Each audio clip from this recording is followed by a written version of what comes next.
wind howled outside the ancient manor of the Velenia family, tucked deep within the fog-shrouded hills of Maelmur. Inside, the grand hall stood cold and silent, except for a flickering lantern at the far end of a stone corridor. Alara Lismera, the seventh bride brought into the house of Velenia, stirred in her sleep. Her face, soft and pale like marble, twisted with fear. She gasped and sat upright in her grand canopy bed, drenched in cold sweat. Her breathing was sharp, erratic. She had just seen a dream, or perhaps a memory of a woman screaming as red silk wrapped tightly around her throat. "Lady Alara, are you all right?" A small voice called out from the side. It was Naira, her timid handmaiden, clutching a candle with trembling fingers. "I heard you scream. Was it another nightmare?" Alara blinked at her, disoriented, before nodding. It felt so real. There was someone watching me. Naira shuffled forward. "Should I call Lord Kalen?" Alara shook her head firmly. Lord Kalen Velenia, her newly wedded husband, had barely spoken a full sentence to her since the ceremony. Always cold. Always distant. Yet, somehow, his eyes always seemed to know more than he let on. "No, don't wake him. It was just a dream," Alara whispered, rubbing her temples. But deep inside, she knew it was more than that. She had heard the rumors before arriving. The house of Velenia had lost 6 brides in 5 years, all young, all beautiful, all vanished without a trace. The official statements claimed illness, accident, even madness. But the whispers in the village told a darker tale, that the house itself was cursed, and that every new bride was merely a pawn in something far older and far more sinister. As Alara stood from her bed, her foot landed in something cold. Water. The floor beneath her was soaked.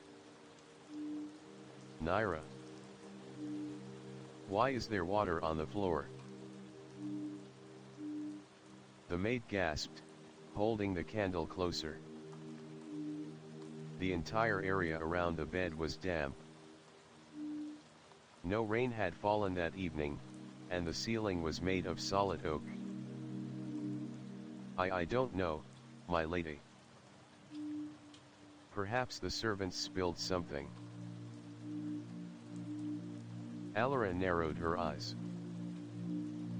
"At midnight. Near my bed." Just then, there was a knock. 3 soft knocks at the chamber door. Not the heavy knock of a guard, nor the eager tapping of a servant. It was deliberate. Measured. Almost ceremonial. Naira turned pale. "It's back." "What do you mean?" Alara whispered. I didn't want to tell you, my lady. But for 3 nights now, around this hour, someone or something knocks at the bride's chambers." Before, Naira trailed off, her eyes full of fear. "Before what?" "Before they vanish," she said barely above a whisper. Alara moved toward the door, but Naira grabbed her arm. "Don't. The others, the ones before you, they opened the door. Alara stopped. Another knock. And then silence. She slowly walked to the curtain-draped window and peeked out. There was no one there. But then, something moved. A faint silhouette cloaked in black glided silently through the inner courtyard. The lanterns lining the pathway flickered as it passed. Alara's heart pounded. She turned to Naira. What is happening in this house? Naira looked down, voice quivering. They say the Velenia family made a pact generations ago, a dark bond sealed in blood. Each generation must offer 13 souls to the shadow beneath the house. The brides are the offering. Alara felt her knees weaken. Then why bring me here? Why another bride? She demanded. Because you look just like her, Naira said, eyes wide. The first wife. The one who was murdered. The air turned frigid. A gust of wind blew through the sealed windows, snuffing out Naira's candle. Then the whispers began. Dozens of soft, overlapping voices echoed from the walls. Help us. Free us. She still walks. Alara staggered backward. She clutched the wall for support. The voices grew louder, crying, pleading, accusing. Suddenly, the knocking returned. But not at the door. It came from beneath the floorboards. 3 knocks. Then silence. Alara dropped to her knees and pressed her ear to the cold wooden floor. From the other side, she heard it faint sobbing, like a woman buried alive. My lady, please, Naira pleaded, we must not stay here. Alara rose, her resolve hardening. No. I want to know the truth. Who was the first wife? Where is she buried? Naira hesitated. They say, her name was Seraphine. She was betrayed by the Lord's mother. Strangled with her own wedding veil and hidden beneath the ash tree behind the chapel. She vowed to return. Alara's eyes widened.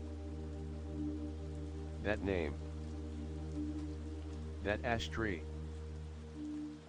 She had seen them in her dream. It's not over, Alara whispered. Just then, the door creaked open on its own. A cold handprint appeared on the inside of the wooden panel as if someone, from the other side, had pushed it open. Alara stared at it in silence, the shape burned into her mind. I think, she wants me to find her. The next morning, the sun filtered weakly through the manor's fogged-up windows. Alara sat at her vanity, staring blankly at her reflection. Her eyes were rimmed with dark circles, her skin unusually pale. Naira stood silently behind her, brushing her hair without a word. You believe me, don't you? Alara asked softly. I do, Naira replied without hesitation. More than you know. Before she could say more, A knock came, not the ominous thud of last night, but a sharp rap. A housemaid entered. Lady Alara, the Dowager Lady Velenia wishes for your presence in the Grand Hall. Alara's heart skipped. The Dowager. Lady Isade Velenia Kalen's mother was known for her elegance and cruelty in equal measure. It was whispered that even her late husband had feared her, and that her word in the estate carried more weight than any scripture or law. Alara followed the maid through the echoing corridors. As they neared the Grand Hall, she noticed something strange. A door stood ajar along the left wing, a door she hadn't seen before. It was carved with faded symbols, vines twisting across its surface like veins. "What's that room?" Alara asked the maid. The maid stiffened. "That is, the bride's hall. We do not go there." "Why not?" "Because they never came back," she whispered, then hurried off. Alara stared at the door, curiosity gnawing at her. Later that afternoon, when the manor was hushed for the midday meal, she returned. She opened the bride's hall. Inside was a long corridor, cloaked in dust and silence.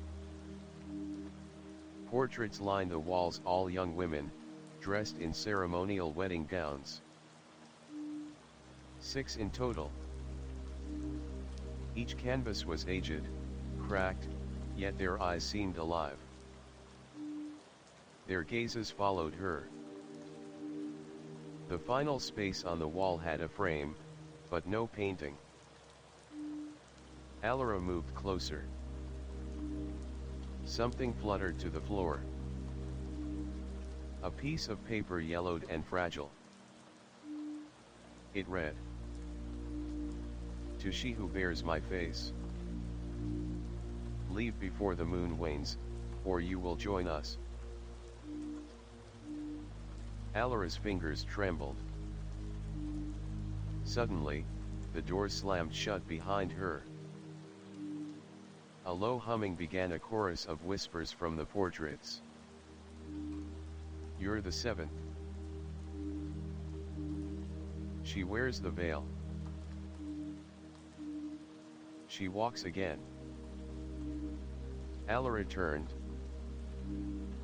One of the portraits was weeping. Yes, actual tears streamed down the painted cheeks of the third bride from the left. She stumbled back, gasping. Then, a vision hit her. She was in another time, another skin. In the vision, she stood in a bridal gown, surrounded by mirrors, hearing soft chanting from beyond the walls. Then came the scent of burning silk. Her own hands, or were they someone else's? Tried to claw at a veil tightening around her throat. She awoke on the cold floor. Naira found her minutes later, shaking her awake. "My lady, I told you not to come here." The maid cried. "They're trapped," Alara muttered. "They're all still here." Naira helped her up. "We have to be careful. There are eyes everywhere in this house. Even the walls, listen." They left the hall, but as the door clicked shut, one of the portraits, the 5th bride, smiled faintly. Back in her chambers, Alara sat before her vanity, thinking. She opened a drawer, searching for something, anything, when her fingers brushed against velvet. A hidden box. Inside, a dried flower crown, blackened with age. And beneath it, a scrap of parchment written in an elegant hand. Seraphine did not die. She waits for justice beneath the ash tree. Alara stared. Seraphine, that name again. Suddenly, Kalen entered the room. He looked exhausted, hollow, as if he hadn't slept in weeks. "You went to the bride's hall, didn't you?" he said flatly. Alara stood. "They're trying to tell me something." "The others?" "The ones before me." "You don't understand what you're meddling in," Kalen said. "This family, it's older than this land. Some bonds are forged in blood, and others, in shadow." "Then help me," she whispered. "Please. If you truly aren't like them." Kalen hesitated. "Meet me at midnight. Behind the chapel. I'll show you what they won't." Alara's breath caught. "You know about Seraphine." He said nothing. Just walked away. Midnight. Wrapped in a dark cloak, Alara crept through the side gate with Naira trailing behind. They made their way to the ash tree, massive and gnarled, its bark split like veins. Kalen stood there, holding an old rusted lantern. He spoke softly. "This tree, it was planted over a grave. Seraphine's. My father's first wife. I thought she was your mother's rival." "She was," Kalen said. "That's why she died." Then he lifted the lantern to the roots of the tree. Alara gasped. Carved into the wood were names, 6 of them. Each of the missing brides. And beneath those, a fresh mark. Her name, Alara Lismara. "Why?" she asked, her voice breaking. Kalen's voice shook. "Because I can't stop it anymore. The house chose you. Just like it chose them." Alara turned to run, but something moved in the tree. A soft cry muffled, like someone trapped beneath. Then the lantern flickered, and the wind howled louder than before.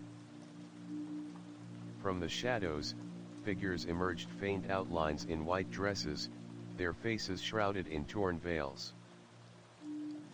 The brides had come. And they were not alone. The pale moon hovered above the Velenia estate, its light casting skeletal shadows across the chapel's gravestones. Alara stood frozen before the ash tree, its twisted branches trembling as if they were alive, groaning under the weight of ancient sorrow. Beside her, Kalen held the lantern higher.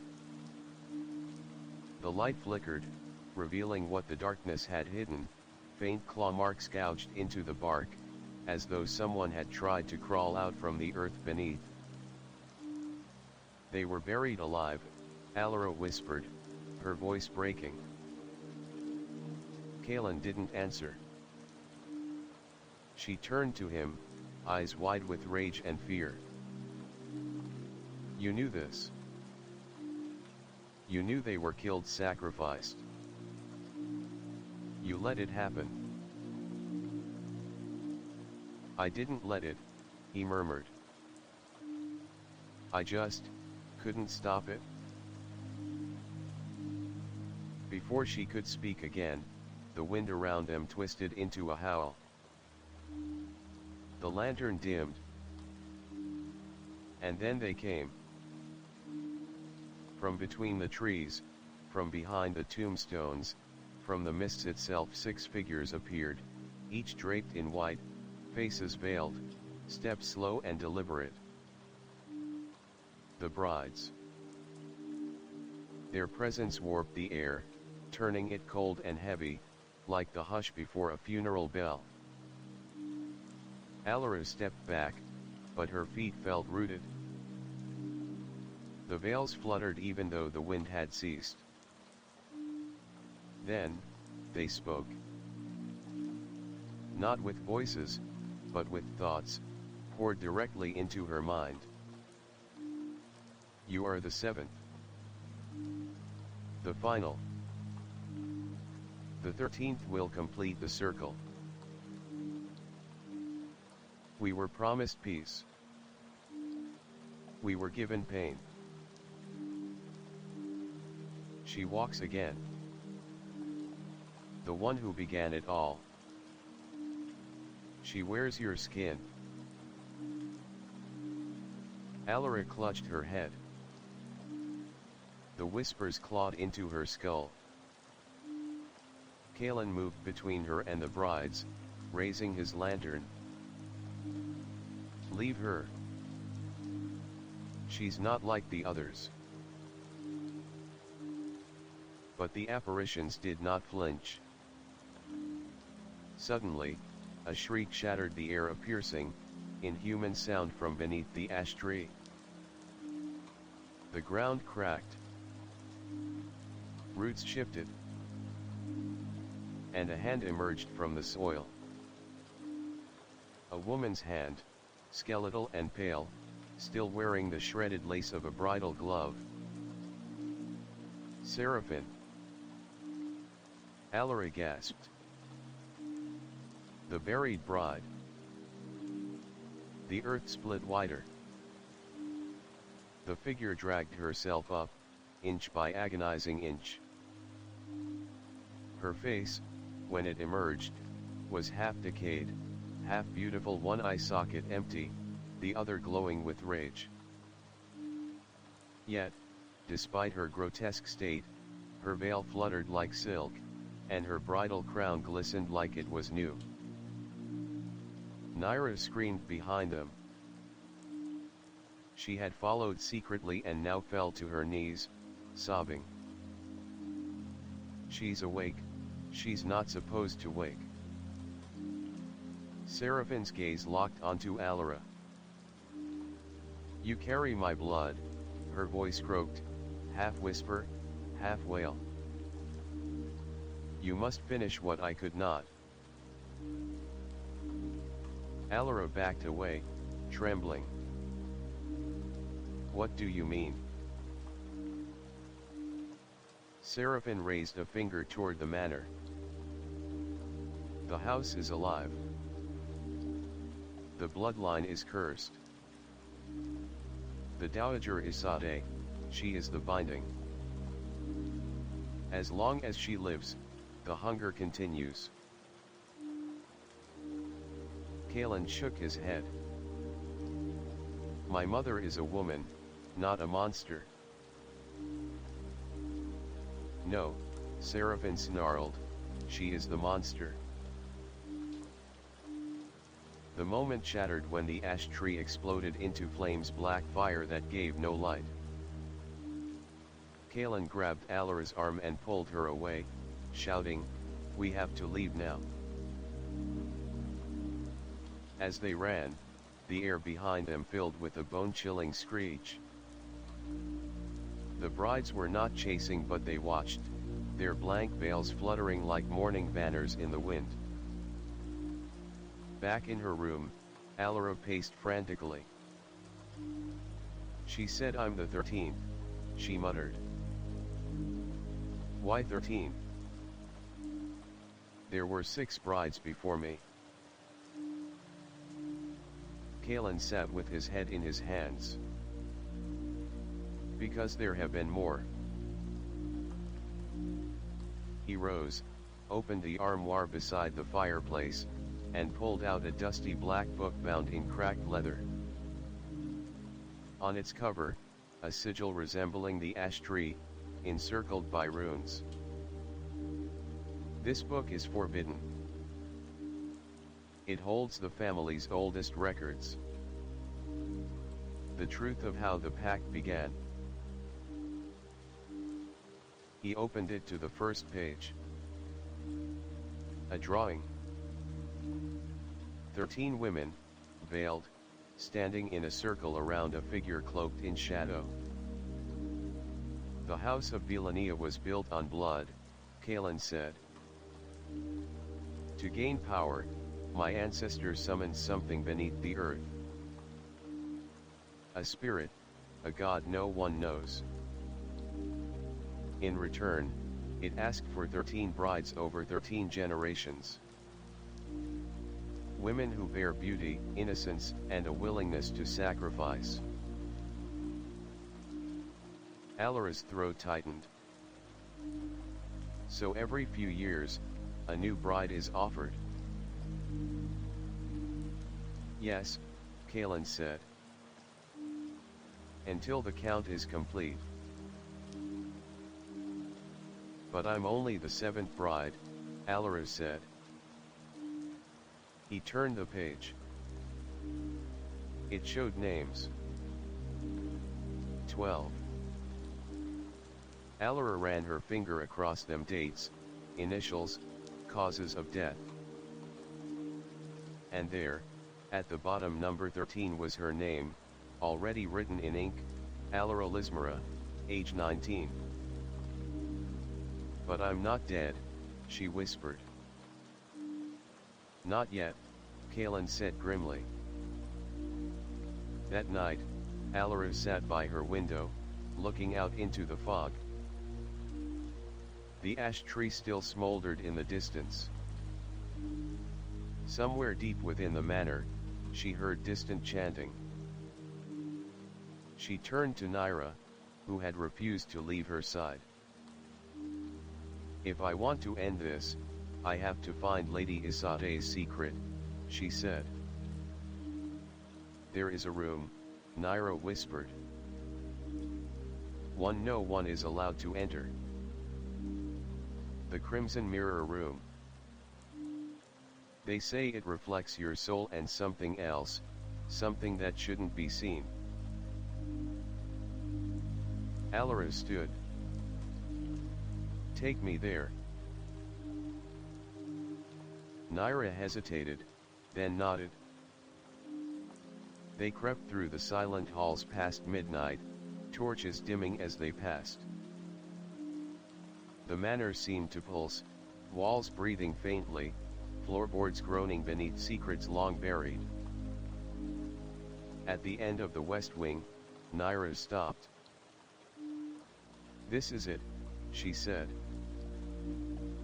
A door of black wood. No handle. Only a mirror embedded in its center, covered by a blood-red cloth. Alara reached out, pulling the cloth away. The mirror shimmered then flickered. Her reflection didn't move. It just stared back. And smiled. The mirror stared back. But the face in the reflection was not Alara's. It wore her skin, her eyes, her smile, but something was wrong. The lips were too red, the smile too wide. And worst of all, its head tilted slowly, while Alara stood perfectly still. Naira gasped, grabbing Alara's arm. That's not you, my lady. That's her. Then the mirror cracked. Not shattered, cracked down the center, like the splitting of a soul. From the fracture seeped a black mist that drifted into the room. A foul, thick scent like burnt roses filled the air. Suddenly, the room changed. The walls warped. The ceiling bled red. The floor pulsed with black veins like something beneath was alive and angry. Alara and Naira found themselves no longer in the manor but inside a warped, spectral version of it, the mirror realm. Whispers circled them. Bride of Ash. Blood of Root. Marked for binding. Naira. Alara whispered, "Where are we?" Before she could answer, a woman appeared at the far end of the room. She walked with regal elegance, her dress flowing behind her like spilled wine. It was Lady Isade Velenia, or a reflection of her. Except her eyes were hollow. Her skin, pale and cracked like porcelain. Her fingers dripped with black ink. "You shouldn't have come here," she said, voice echoing. "I want the truth." Alara shouted. "Why me? Why the pact? Why the brides?" Isade tilted her head. "You were chosen, child. Because you carry the soul of Seraphim the First. Your blood, your face, your spirit, all are pieces of her. That is why she wants to return." Alara's heart pounded. Return. To finish what she started, Isade whispered, and to take back what was stolen. Suddenly, the mirror pulsed with light. From it emerged the false Alara, the one from the reflection now fully formed, a twisted mimicry of the real bride. "She is the vessel," Isade said, smiling wickedly. "We created her from the ashes of Seraphim's remains. She is meant to carry the soul back. But you interfered. You were too alive." The doppelganger lunged at Alara.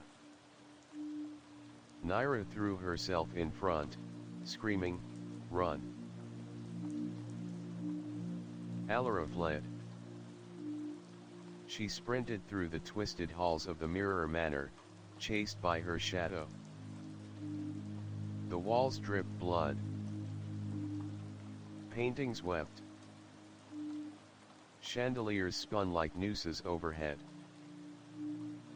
At the end of the corridor, a door opened. Kalen stood there, but even he looked distorted. His eyes glowed faint gold. He reached for her. "You're not him!" Alara screamed. She turned and kicked down another door, finding herself in the bride's hall once more, but this time, the portraits had all turned their heads. They stared at her. Their eyes no longer wept, but bled. Then one by one the paintings began to speak. "She made us love. She made us lie. She made us die." Alara turned to run again, but stumbled on a cold object on the floor. A body.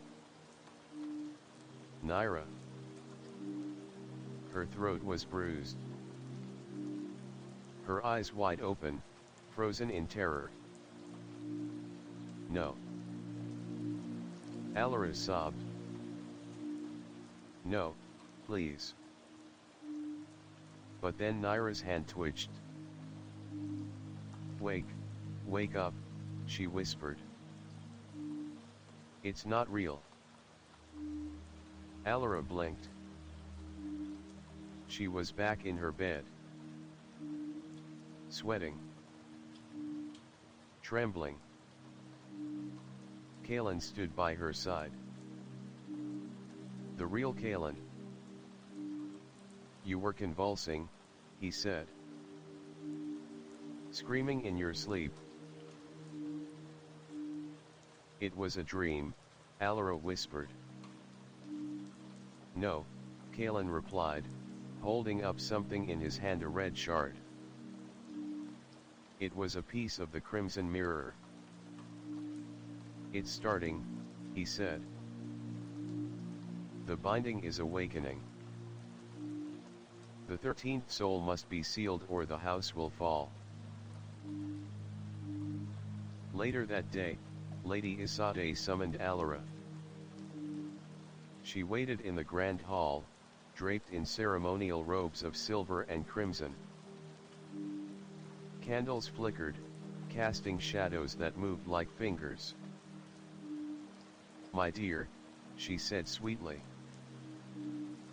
"It's time for your true wedding." "What are you talking about?" Alara said, backing away. "You will be wed to the soul of the house," Isade said. "You are the bride." "The 13th. The gate must be sealed." Kalen burst in. "You're insane. This ends now." Guards surrounded them, loyal not to Kalen, but to the dowager. Alara was seized, dragged into the underground crypt. There, beneath the chapel, stood an altar carved from black stone. Around it, 12 statues of the previous brides. Each wept blood from hollow eyes. Alara was thrown upon the altar. Isade began the incantation. Ash to ash, root to root. Bride of the 13th, return to soil. Let the vessel open, let the spirit consume. Alara struggled, screaming. Suddenly the air split open. From the ceiling descended the ghost of Seraphine, wreathed in fire and vengeance. She was not here to be bound. She was here to kill. The statues cracked. The bride's spirits emerged, no longer weeping but burning. One by one, they descended upon the ceremony, their wails loud enough to split stone. Isade turned pale. No. The pact. The pact must not be broken. But Seraphine floated forward. You broke it long ago, witch.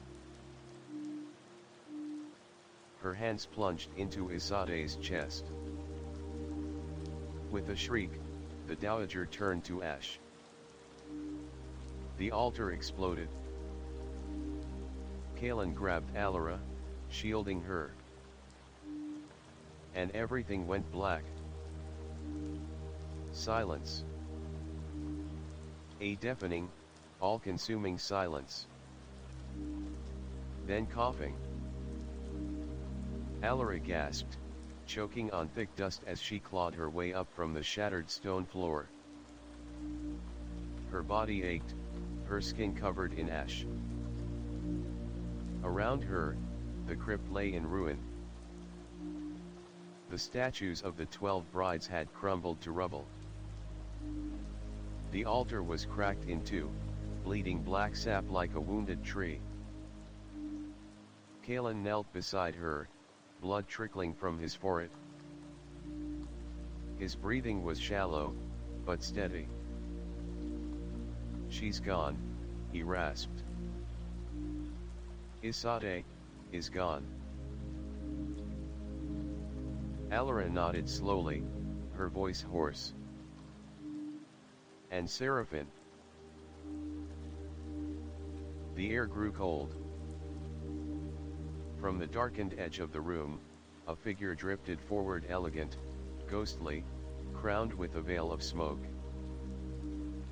Seraphine hovered silently for a moment, then spoke in a voice that echoed like thunder wrapped in sorrow. "The pact is broken. The root severed. But the curse was never mine." Alara froze. "What do you mean?" Seraphine looked toward the ashes of Lady Isade, then into Alara's eyes. She was not the one who began the sacrifice. She merely upheld it. The true origin lies deeper beneath the house, beneath even the roots. Alara felt the ground shift. Kalen's eyes widened. "The foundation, you mean the crypt below this one?" Seraphine nodded. "There is one more level hidden even from the family. That is where the original rite was born. And that is where the 13th soul must truly be offered, or taken." Suddenly, the world around them trembled. A section of the floor caved in. From below, a spiraling staircase revealed itself, carved from bone-white stone, covered in dried vines and markings long faded. Seraphine looked down. "If you want to end this, you must go deeper. But beware, the thing below does not forget. And it does not forgive." With Kalen leaning on her shoulder, Alara descended the spiral. The temperature dropped with each step. The walls were smooth, unnaturally so, as though no human hand had carved them. They reached the bottom. What awaited was wrong. A cavern, massive and round, with no walls, only an endless black abyss. In the center, a single tree stood. But it wasn't just a tree. Its bark pulsed like flesh. Its roots moved subtly, breathing. Hanging from its branches were veils, dozens of them, fluttering though there was no wind.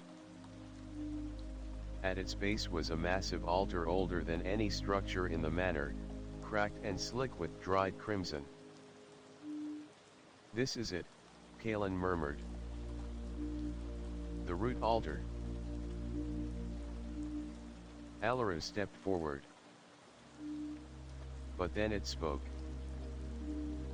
Not the tree. Not a ghost. The room spoke.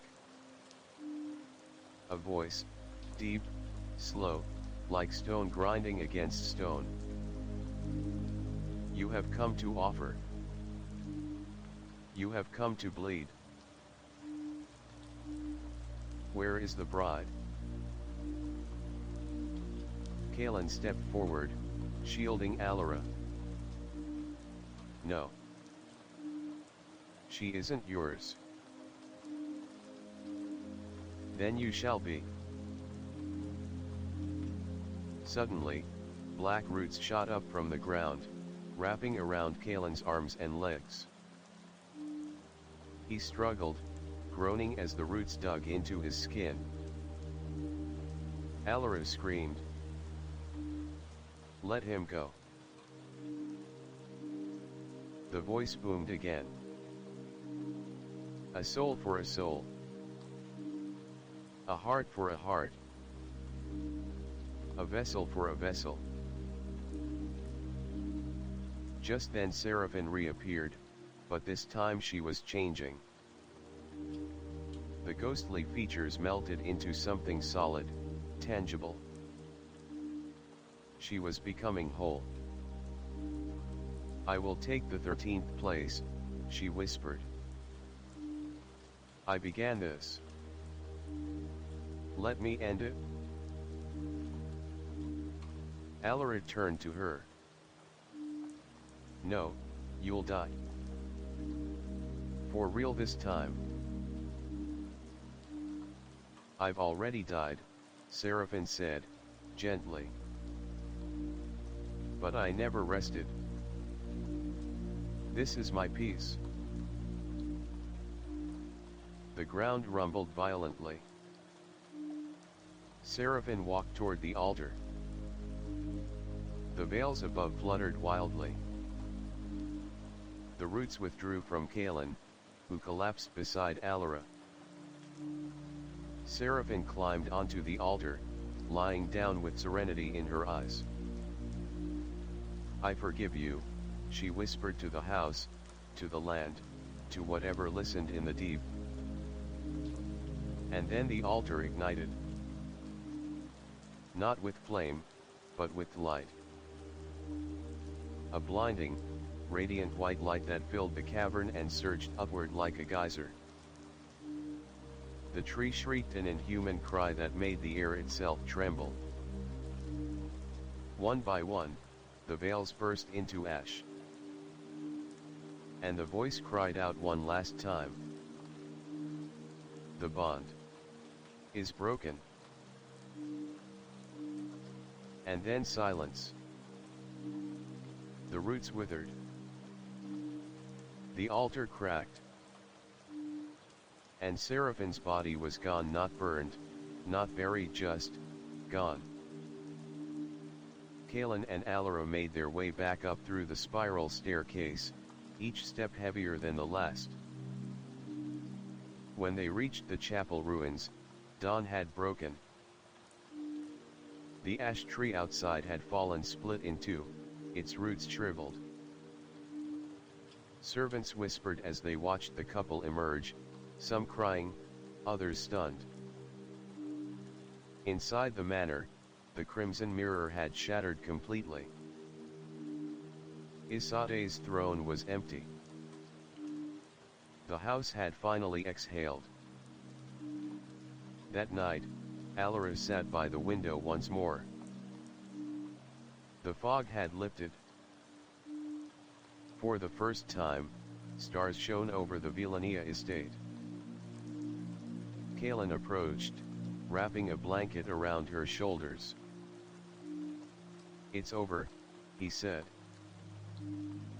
Alara nodded. "But not forgotten." She turned to him. "Will you stay?" Kalen hesitated, then said, "If you'll have me." "But not here." She smiled. "Then we leave together." But just as she stood, she glanced at the vanity mirror. For a moment, just a flicker, her reflection smiled a second too late. The 13th soul had been taken. But the house, it had tasted something far sweeter than sacrifice. And it remembered. It had been 13 days since the fall of the ash tree and the destruction of the root altar. The estate of Velenia now lay silent, not cursed, but mourning. Servants walked lighter, the shadows no longer whispered. The veils had been taken down. The crypt sealed. Kalen and Alara had chosen not to leave immediately. They remained behind to settle the estate, but deep down, neither could explain why they truly stayed. Perhaps, something wasn't finished. It began with the mirrors.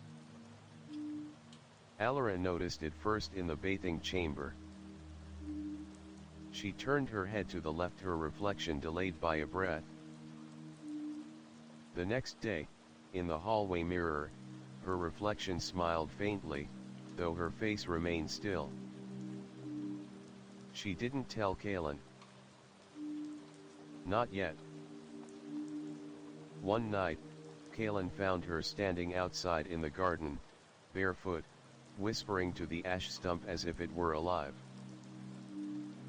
"Alara?" he asked, gently. She turned to him slowly. "They're not gone. They only stepped back." "Who?" he asked, voice taut. But she said nothing, just walked past him, humming a wedding melody he didn't recognize. That same night, Naira returned. She had vanished after the collapse of the altar. No one knew where she went. Now she stood outside the estate gates, barefoot, hair matted, eyes wide. When Kaylin rushed to her, she grabbed his sleeve. "She's not Alara anymore," Naira whispered. "What are you saying?" "I saw her eyes. They're not hers." Kaylin looked up toward the mansion. In the window, Alara stood watching them. Not moving. Not blinking. Just watching. That evening, Kaylin confronted her. "Tell me the truth," he said. "What happened when Seraphine offered herself?" Alara stood at the mirror, brushing her hair. Her voice was calm. "She sacrificed herself. But something remained," he pressed. Alara didn't respond. He stepped forward. "Is she still in you?" This time, she turned. Her eyes glistened with tears, or was it something else? "Sometimes, when I close my eyes, I see memories that aren't mine. A room with red curtains. A wedding night. A scream." She trembled. "Kaylin, I think she left something behind." In the days that followed, her behavior grew stranger. She began drawing vivid, disturbing sketches of faces in agony, of veiled figures watching from windows. She refused to eat meat, claiming it smelled of death. And worst of all, she spoke in her sleep. Kaylin began recording it, hoping to find logic. "The root is not dead. It grows beneath the garden. The 13th bride is only the seed. The fruit will come soon." He watches from the well. Kaylin grew desperate. He returned to the ruined chapel, hoping to find answers. What he found instead was the root altar. Reformed. Rebuilt. But wrong. It now pulsed red, like a heart. New vines had grown around it, whispering, shivering. And on the altar's surface, was Alara's name freshly carved, glowing faintly. Kaylin ran. That night, he woke to find Alara gone. He searched the manor, calling her name, heart pounding. Eventually, he found her, in the bride's hall. She stood before the portraits. But they had changed. Each bride now bore her face. 12 copies of Alara, all smiling. She turned, her eyes vacant. "Kaelin," she whispered, "I remember now. I remember being each of them." He froze. "What do you mean?" Alara stepped forward. "I've lived 1,000 lives in this house. Each time I was reborn, reshaped. Seraphine, she wasn't the first. I was. She was a fragment." Tears rolled down her cheek. "I think I'm the curse." The mirror behind her cracked. Kaelin tried to run. But roots burst from the floor, grabbing his ankles.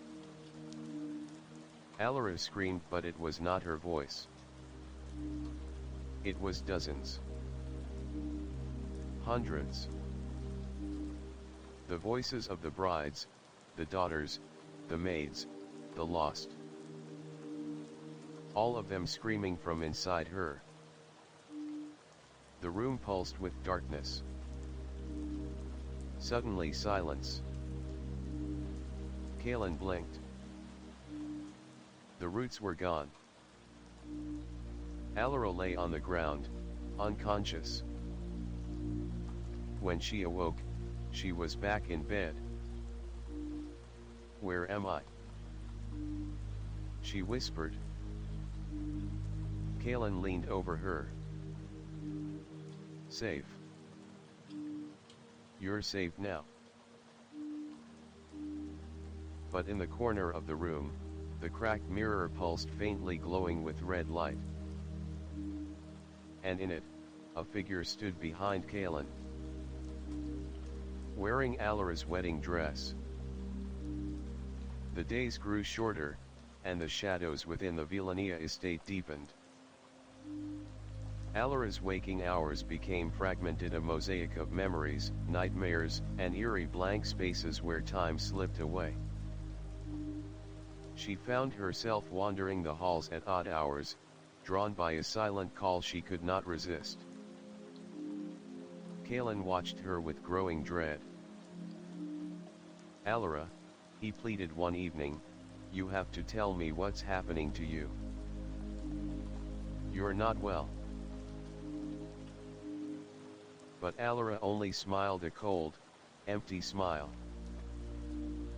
"Don't you feel it, Kaelin?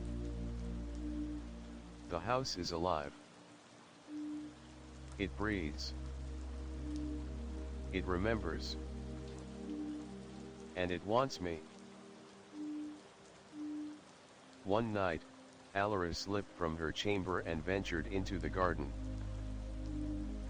The moon was a silver sliver, casting fragile light over the gnarled branches of the ancient trees. There, half hidden by ivy, stood the old well sealed with a rusted iron grate. She approached it, fingers tracing the cold metal. Whispers came from beneath. Not voices, something older, darker.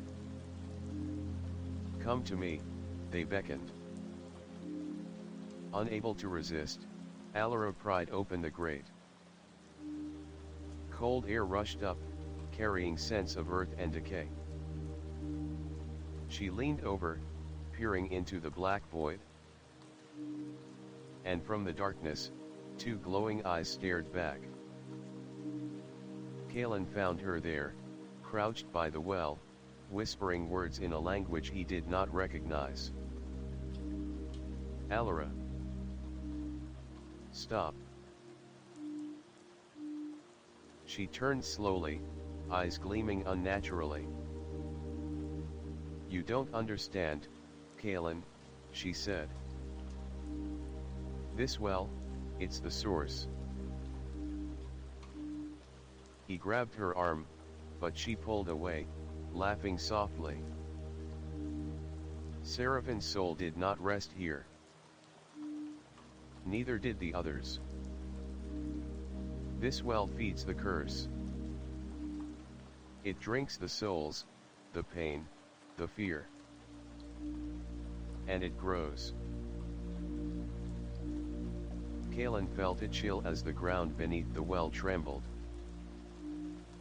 From below came a sound low, guttural, a chorus of agony. Back in the manor, Naira worked frantically in the library, searching ancient tomes for answers. She uncovered a hidden journal belonging to a long-forgotten Velenia ancestor. The journal revealed a terrible secret. The original curse had not been born of sacrifice alone. It had been born of betrayal.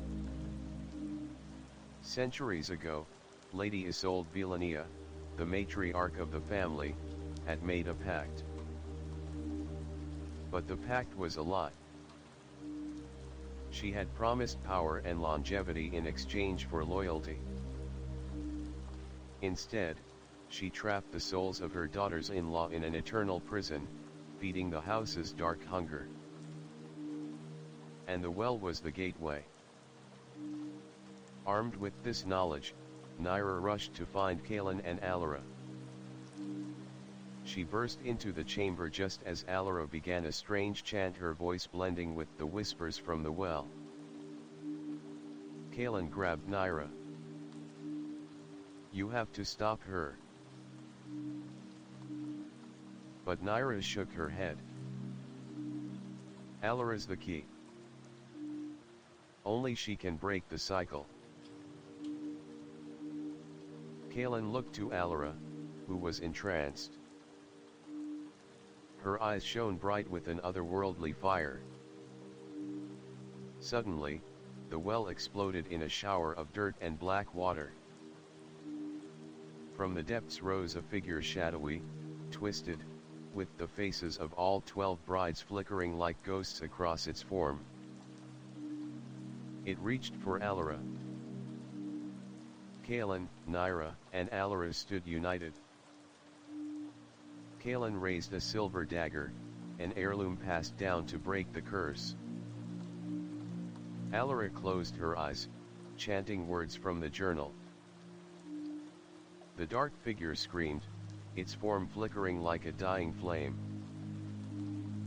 Light burst forth from Alara's hands, a pure, radiant glow that pushed back the darkness. The figure dissolved.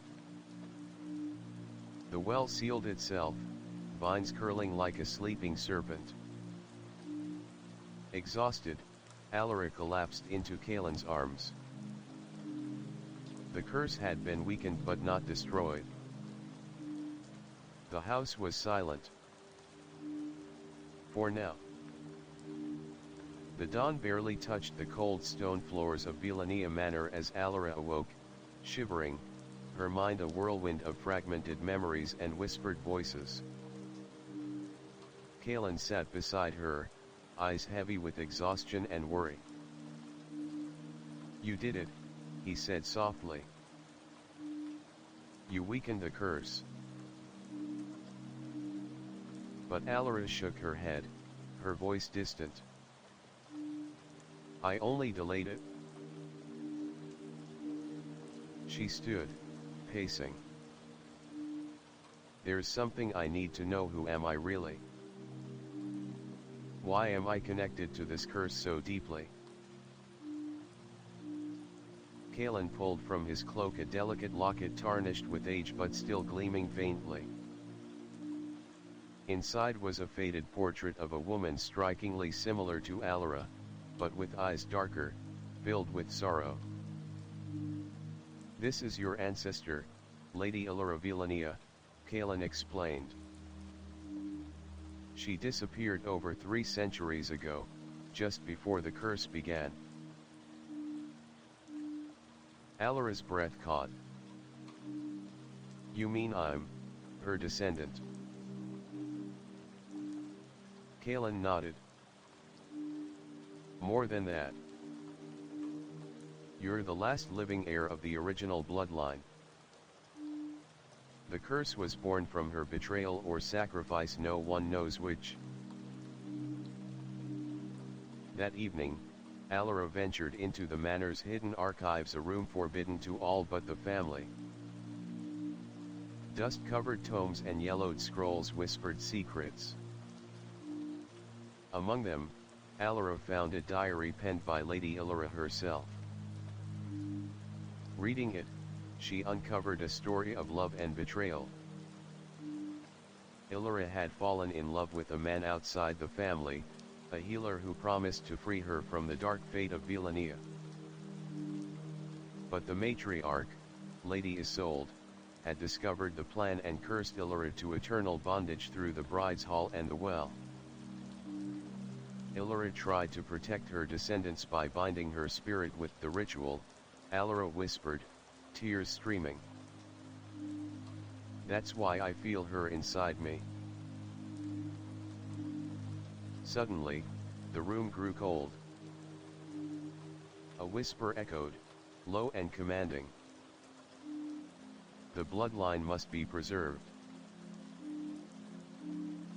Alara spun around, a shadow flickered, coalescing into the form of Lady Isolde herself. Her eyes glowed, her voice a deadly melody. You cannot run from your fate, child. Kalen stepped forward, brandishing the silver dagger. Your reign ends tonight. Isolde laughed, a sound like cracking ice. You think the curse is mine? It is yours as well, Alara. You carry the seed. Meanwhile, Naira uncovered a disturbing truth. The curse was cyclical. Every 13th bride faced the choice to sacrifice herself and bind the curse for another generation, or to break the cycle at the risk of unleashing an ancient darkness sealed beneath the estate. That night, the three confronted Lady Isolde in the manor's shadowed chapel. The battle was fierce. Light clashed with shadow, wills bent but did not break. Alara realized her true power was not in breaking the curse but in choosing its fate. With tears and determination, she made her choice. The chapel's ancient stones trembled under the weight of centuries of sorrow and hatred. Lady Isolde, her figure flickering between mortal and ghostly, hovered over the altar, eyes blazing with unforgiving fury. Alara stood at the center, her heart pounding like a war drum. Kalen and Naira flanked her, weapons ready but faces pale. You carry the curse within you, Isolde whispered, voice slicing through the heavy air. Only one fate awaits: surrender, or be consumed. Alara's gaze was unwavering. I choose to end this. Not by hiding or running, but by facing it. Isolde's laughter echoed, cold and cruel. Very well. The chamber darkened. Shadows coiled like serpents around the trio. The ground cracked, revealing a pit glowing with infernal fire. Isolde gestured. From the flames rose an ancient entity, a dark god bound beneath the manor. Its eyes burned with hunger. It will claim the soul of the last bride, Isolde said. Only then will the curse break or the house will burn. Alara stepped forward. No. Her voice rang with steel. I will not be a sacrifice. Kaelin grasped her hand. Then what will you do? Alara closed her eyes. Memories not her own flooded her mind, faces of the 12 brides, their suffering, their hope. She knew the answer. She raised the silver dagger, the family heirloom. But instead of striking, she plunged it into the altar. A brilliant light exploded, blinding and pure. The dark god screamed, its form unraveling like smoke in wind. Isolde's ghost shrieked, fading into nothingness. The shadows dissolved. The curse was broken. But the price was great. Alara's strength waned. She collapsed into Kaelin's arms. Naira knelt beside them, tears streaming. You saved us all, Kaelin whispered. Alara smiled faintly. And now, the house is free. Outside, dawn broke over the Velenia estate. The sun's rays chased away the last traces of darkness. The well was sealed forever. The bride's portraits, once weeping, now smiled gently. The house exhaled a breath long held. Yet, as Alara looked into the broken mirror, a shadow flickered behind her reflection. A whisper. The 13th soul lives. The sun rose over the Velenia estate with a hesitant glow, as if the earth itself was unsure if dawn was truly breaking after centuries of darkness. Alara lay in her chamber, wrapped in a thin blanket, eyes closed but mind racing. The battle had ended, the curse was broken, Lady Isolde was gone, and the ancient dark god beneath the manor was unbound. But the peace felt fragile, like a house built on sand. Kaelin sat nearby, his face drawn and pale. You've been silent since the ritual, he said softly. What are you thinking? Alara opened her eyes. I feel empty. The light that destroyed the darkness, it took something from me. Something I don't understand yet. Kaelin reached for her hand, steadying her. You saved us all. The house can finally breathe. But Alara shook her head. The house may breathe, but I feel as if I'm still trapped inside and out. The manor itself seemed different. The heavy silence was replaced by whispers, not of malice but of secrets waiting to be told. Naira approached quietly, carrying an ancient tome she had discovered among the ruins of the family archives. This, she said, may explain why the darkness lingers in your soul, Alara. Opening the book, they saw pages filled with strange runes, illustrations of intertwined bloodlines, and a prophecy. It told of the 13th soul, a unique spirit, both curse and key, born from the first bride's bloodline, meant to carry the burden of the Velenia curse throughout eternity. But the prophecy also spoke of a shadow within, a darkness seated deep in the heart of the 13th soul, growing stronger with each generation, waiting for a chance to rise. Alara's eyes widened. So, I'm not just the last heir. I'm the vessel for something still alive.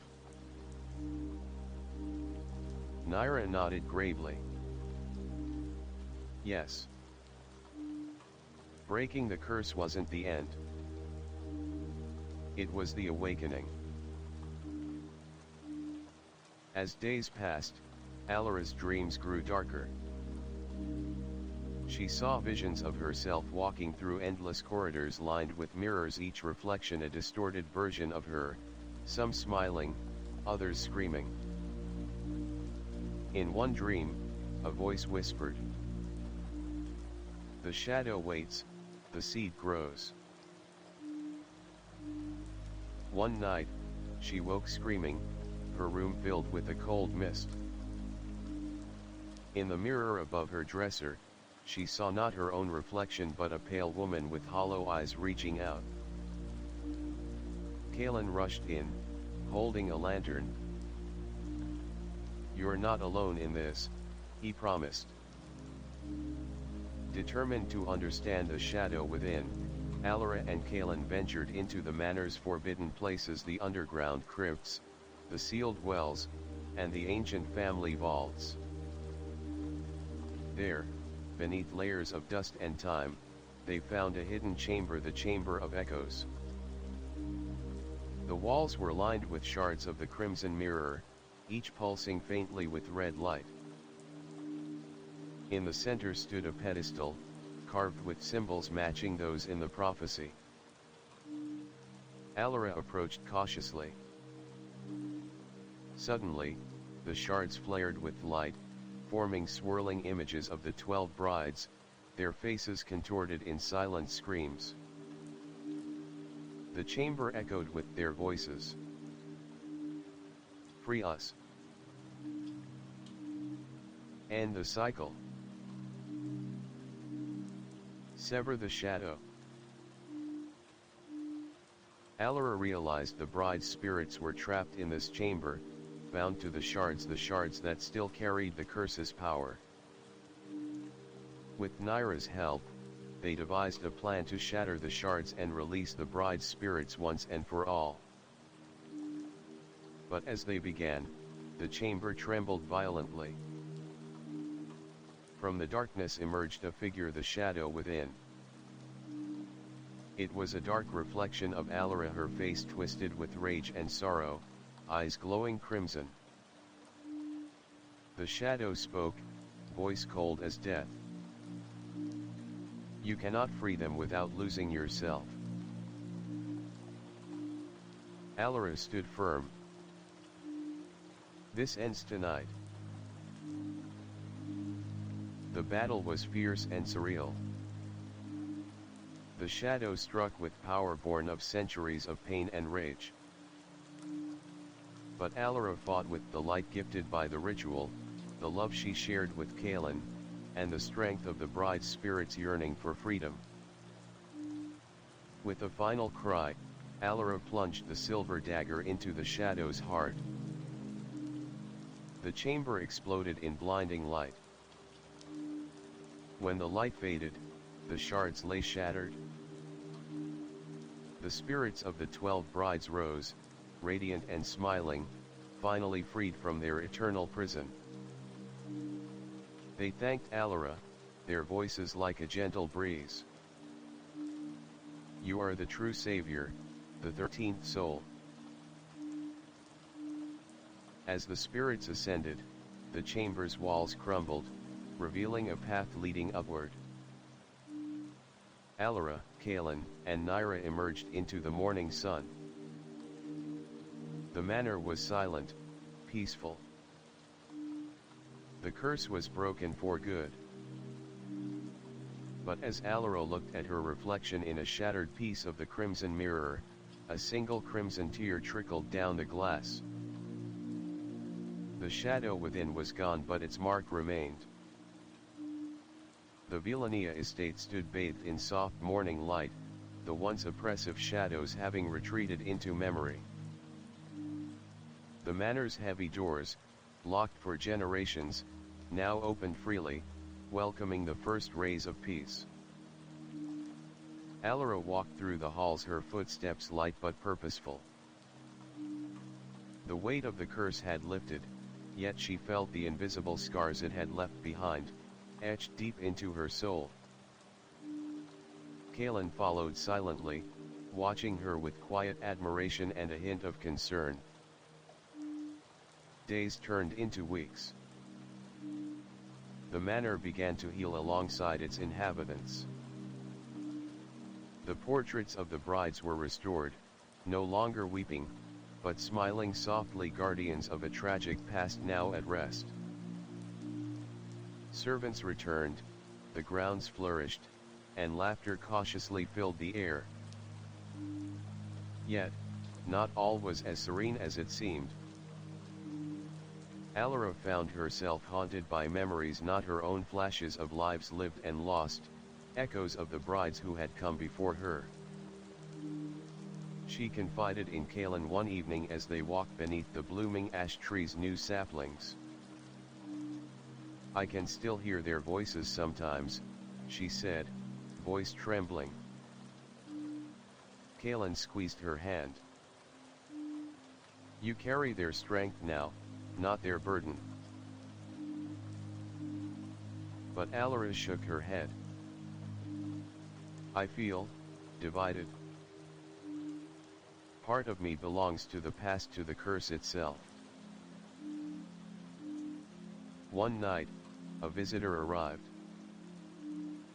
Naira, looking more worn yet resolute, brought news from the nearby village. "Strange things are happening," she said urgently.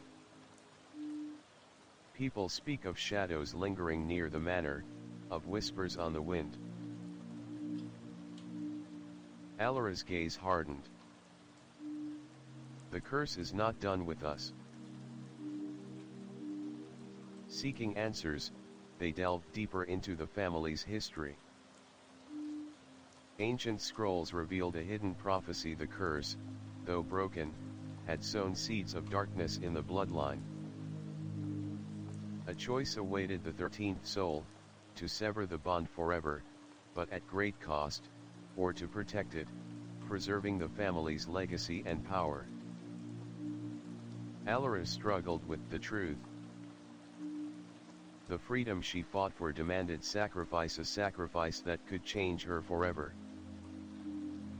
Kaelin stood by her side. "We face it together," he promised. In the manor's chapel, beneath stained glass windows painted with roses and thorns, Alara prepared for the ritual that would seal their fate. The air was thick with anticipation and old magic. As she began the incantation, the manor seemed to breathe with her, alive and watching. Suddenly, the ground trembled. A spectral figure appeared, neither friend nor foe. The original Lady Alara, the ancestor whose spirit lingered between worlds. Her voice was both a blessing and a warning. "Your path is your own, child. Choose wisely." Alara's heart pounded. With Kaelin's hand in hers, she made her choice. The light flared once more, powerful and pure. When it faded, a calmness settled.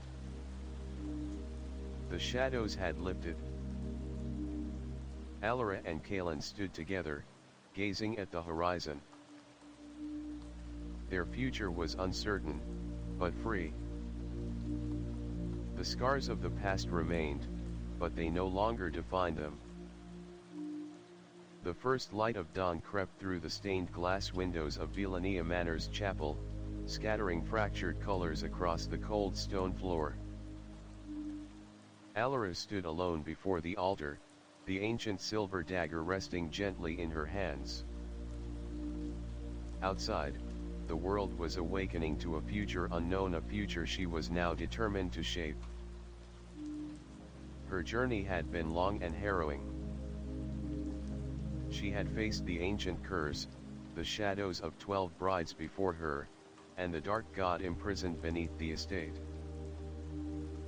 She had battled spirits, confronted betrayal and sacrifice, and wrestled with the very essence of her own soul. But this morning, with the fading echoes of the last ritual still whispering in the air, she felt something she had not felt for centuries: hope. Callan entered silently, his eyes reflecting the soft morning hues. "You did it," he said quietly, stepping beside her. Alara met his gaze. "We did it. Together." They clasped hands, a bond forged not only by love but by shared suffering and triumph. The manor behind them was transformed. The heavy stone walls no longer loomed as a prison but stood as a monument to endurance. The portraits of the 12 brides now smiled serenely, their spirits finally at rest. The crypts were sealed, and the well, once a gateway of darkness, was buried beneath a blooming garden of wildflowers. Yet, peace bore a delicate weight. Alara sensed the lingering presence of the past woven into her very blood, a reminder that freedom was not the end but a new beginning. She recalled the whispered prophecy from the Chamber of Echoes, the seed of darkness that might yet awaken. In the weeks that followed, Alara and Callan began restoring the estate, opening its doors to the nearby village with goodwill and hope. Naira remained a steadfast ally, chronicling their story and guarding the legacy of those who had suffered. Together, they hosted gatherings, inviting the community to share in the renewal, healing old wounds with kindness and remembrance. One evening, as the sun dipped below the horizon, casting golden light over the manor's gardens, Alara stood beside Callan near the ash tree's sapling, symbols of life rising from death. A gentle breeze stirred. Her eyes caught a glimmer in the fading light, a shard of crimson glass nestled among the roots. Kneeling, she picked it up. The shard pulsed softly, a heartbeat from the past. Callan joined her. "What does it mean?" he asked. Alara smiled, bittersweet. "It means the story continues."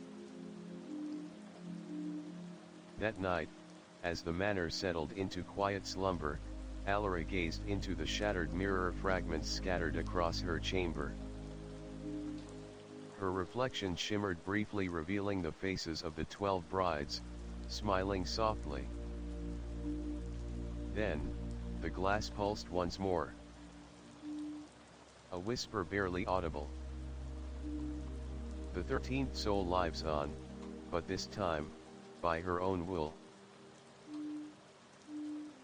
The curse of Velenia was broken, yet the legacy of love, sacrifice, and resilience endured.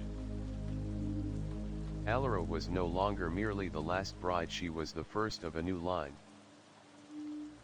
A line forged not in shadow, but in light. And as the manor's ancient stones breathed beneath the stars, the future awaited, a future where the darkness was met with courage, and the whispers of the past were honored, not feared. Title: House of Velenia, the 13th Bride's Curse. Description: In the haunting halls of Velenia Manor, a dark legacy weaves through generations. 12 brides lost to a curse born of betrayal, sacrifice, and shadowy ancient rites. When Alara Lismara, the last living heir, steps into the cursed estate as the 13th bride, she is thrust into a harrowing battle against spirits, twisted family secrets, and a relentless darkness lurking beneath the manor's roots. Bound by blood and fate, Alara must unravel the manor's deepest mysteries and confront the terrifying entity chained beneath the estate, a dark god who hungers for the final sacrifice. Alongside Callan, the reluctant heir, and Naira, a loyal ally, she faces chilling visions, spectral brides, and a curse that refuses to die.